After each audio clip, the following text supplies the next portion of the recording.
é dito assim que o nosso objetivo, ele tem que ser sempre no caminho, e não no resultado apenas.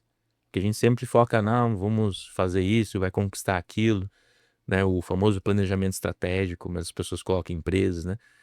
Focam-se muito no resultado, mas você esquece que é o dia a dia, o objetivo aí tem que estar no presente, o que que eu tenho que fazer agora para alcançar aquilo que eu quero. Então o masculino, ele é essa força, né, igual o fogo que sai queimando sem ficar pensando aonde ele vai queimar depois. Ele sai simplesmente fazendo o papel dele, né.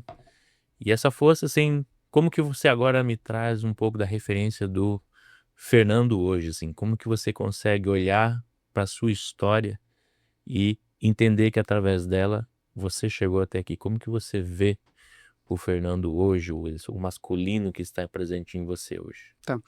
Eu vejo o Fernando cada vez melhor, melhor em todas as áreas da vida. Isso que me faz continuar nessa caminhada, né? Não só profissionalmente dizendo que nós homens também temos um costume de mirar só no profissional, mas dentro do relacionamento, sendo o melhor pai, o melhor marido, né? Trazendo essa questão que você também trouxe ali de conseguir viver esse presente, que é tão clichê, viver o presente é o segredo da felicidade, viver o presente é onde você vai se encontrar, mas como viver esse presente? Então, quando a gente fala de medo, o oposto ali, coragem, eu sempre eu me considero que sempre fui de lá atrás, já um menino, adolescente, né, e um adulto corajoso. Desde o começo lá da minha carreira, desde o primeiro trabalho, sempre eu fui de meter a cara. Então eu comecei a empreender muito cedo na minha vida. Não é que não tinha medo. O povo falava, você não tem é juízo. Não para medir as consequências. Mas eu tinha uma fé dentro que tudo ia dar certo.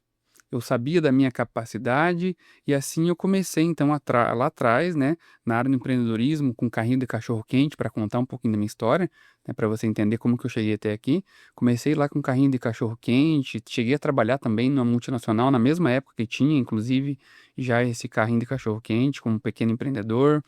E teve uma ascensão rápida na época, foi em pouco tempo ali eu já tinha uma lanchonete com um sócio, um tio meu, já comecei a abrir outros comércios também, já comecei a mexer com carro na época, comecei a abrir outros comércios e fui trabalhando na cara, na coragem, metendo cara em tudo. Então onde eu via oportunidade, primeiro eu fazia, para depois eu entender como é que funcionava o jogo e o mercado.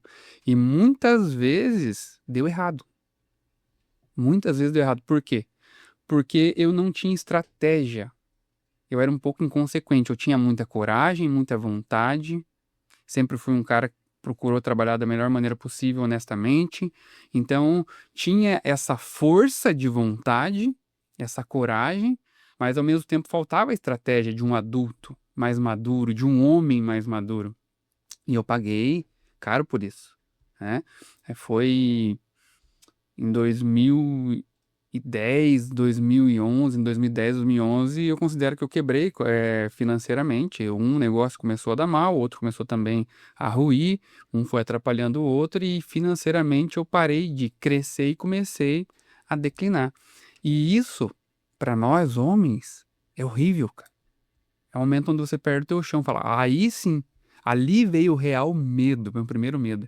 Que eu falei, e agora, o que que eu faço? Só a coragem já não me basta. O que que faltou pra mim? Aonde que faltou? Porque sempre procurei encarar e eu sabia que eu ia encarar e ia vencer qualquer desafio. Mas ali não tinha muito o que fazer. Eu estava fazendo o meu melhor e mesmo assim estava indo ladeira abaixo. E você já era casado? Já era casado, eu casei muito cedo, né? Fui pai cedo, ó, comecei a namorar a minha atual esposa com 21 para 22 anos, fazem 20 anos. Agora vai fazer que a gente tá junto. Então ela viveu todo esse rolê, toda essa experiência de crescimento, de muita coragem, com um pouco de imaturidade, e depois também ela começou a me auxiliar. Bom, essa tua pergunta começou a me auxiliar muito nesse lado emocional. Uhum. Nessa época que eu comecei que abrir o bico, digamos assim. O que que seria esse abrir o bico? Sabe para onde que eu vou agora? Aonde o menino apareceu. Eu me lembro de uma ocasião onde eu me peguei chorando num chão de aula de carro. Eu falei, e agora? O que que eu faço? Ela falou, calma. Nesse momento foi muito importante. Legal você lembrar disso agora e fez eu me lembrar também. Isso é emocionante. Ela me apoiou nessa época. Ela falou, calma, a gente vai resolver. E na época, de novo despertou essa força de guerreiro, de corajoso dentro, com esse apoio ali, eu consegui sim montar uma estratégia e sair daquele buraco que eu me encontrava. E enxergar que a grande maioria do problema estava somente aqui dentro. Somente aqui dentro, dentro da mente, do coração, eram as minhas emoções. Onde eu encarei algo ali que eu não esperava. Algo ali que eu não tinha enfrentado ainda, né? Uma crise financeira. E foi a primeira grande crise financeira que eu tive. Quando eu pensei que eu estava lá em cima, eu comecei a ter essa crise financeira e não estava preparado emocionalmente para lidar com isso. Aí fizemos um 360, decidimos mudar para uma cidade pequena, onde nós moramos 10 anos, e lá a gente virou a chave. E foi nessa virada de chave que eu comecei a compreender, a me questionar também o porquê desses problemas emocionais. E lá ela começou a estudar, na época ela começou a estudar parapsicologia, né, já com a ideia de contribuir com a sociedade. A gente trabalhava em alguns encontros de casais dentro da comunidade católica, né? Então a gente trabalhava auxiliando ali grupos de casais, encontro de jovens, encontro de idosos. Eu gostava muito disso. E ela começou a fazer parapsicologia para poder contribuir nesse cenário. E me despertou interesse. Primeira vez que eu tive a oportunidade, me deparei com uma apostila dela e com algumas gravações que ela trouxe para ver falando sobre o poder da mente, eu falei, uau, é isso, é isso. Mas eu fui por esse caminho para poder auxiliar nos negócios, auxiliar eu como empreendedor e empresário. E no começo foi assim que funcionou mesmo. Eu me achei ali também. Então, quando eu comecei a estudar, comecei até a gostar de estudar algo que eu não gostava, porque eu comecei a encontrar um conteúdo que me alimentava, tanto como empresário, como homem, né? Mostrando algumas limitações que eu tinha, mostrando como se fosse, entre aspas, superpoderes que eu poderia desenvolver. Não falo controlando a mente, mas tendo um pouco mais de inteligência emocional, que foi o que me faltava. Uau! Eu lembro até hoje, eu falei, cara, agora fechou. Tinha um sócio meu em uma das empresas, falou, cara, agora nós vamos ficar ricos. Com esse conhecimento que você tá trazendo, eu falei, cara, agora nós vamos estourar. Ingenuidade, né, cara? Essa história é sobre parecida com algo que eu passei também lá atrás. Eu comecei a estudar neurociência, PNL e psicologia para poder ser um publicitário melhor, que eu era um publicitário na época, né? Criava campanhas de propaganda, etc. Então eu queria ter um poder de persuasão melhor, né? Que tenham ideias mais envolventes. E foi aí que o negócio começou a virar contra mim. Porque eu estava estudando tudo aquilo para fazer para as outras pessoas e aquilo estava me mostrando coisas sobre mim, sabe? E aí como diz, né, o feitiço virou contra o feiticeiro. E aí aquilo começou a mexer muito comigo. Aí eu comecei a dar atenção para detalhes da minha vida, principalmente na época em relacionamentos, que eu tinha muitas questões, dificuldades. E aí eu comecei a observar que eu tinha alguma coisa para ser resolvida, não estava entendendo o que ainda, mas estava fazendo sentido, sabe? Tipo, tem uma coisa em mim que não tá muito bom não, cara, pelas relações que eu vejo que eu tenho, por não conseguir manter um relacionamento firme, né? Às vezes a falta de coragem, a falta de posicionamento. Então eu comecei a observar que tinha alguma coisa. Minha voz também não conseguia sair quando tinha que fazer reunião, apresentação, né? Se fosse 10, 15 anos atrás, esse podcast não tinha como acontecer, né? Porque eu não me via no lugar de uma pessoa que conseguisse expressar, sabe?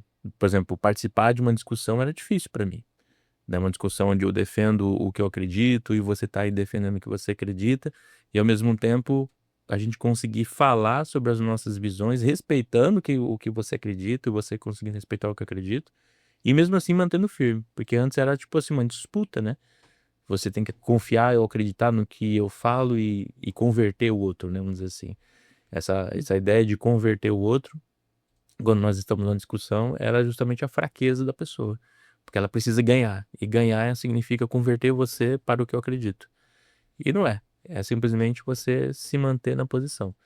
E ao mesmo tempo, hoje eu vejo a diferença que é você estar firme naquilo que você acredita, estar firme naquilo que você vive, né? O homem que você encontra ali dentro, a energia masculina que você encontra ali dentro quando você se mantém firme naquilo que você acredita, e você tá diante dos desafios, das oportunidades, tratando com a mesma energia, sabe? Igual aqui, por exemplo, são duas coisas, é uma oportunidade e um desafio. Um desafio porque eu tenho que lidar com questões minhas internas também, para poder falar, conectar, para poder expressar, né? E a vulnerabilidade dentro desse lugar é conseguir falar a sua verdade. sabe? O que você sente de fato, né? O que você viveu, o que você pensa, né? Que você pode viver no futuro. E o outro lado do desafio é você poder ouvir a opinião de outros. Que esse é o nosso papel aqui, né? Estar ouvindo, ouvir sua opinião, ouvir a opinião de um outro homem e outros convidados que vão vir, né? Você conseguir estar desse lado também é um ponto muito importante. E trazer isso para dentro da nossa energia do masculino faz com que a gente cresça, né? E a oportunidade que eu estava falando é a oportunidade de você crescer com outros homens. Porque homens crescem com homens, mulheres crescem com mulheres, certo?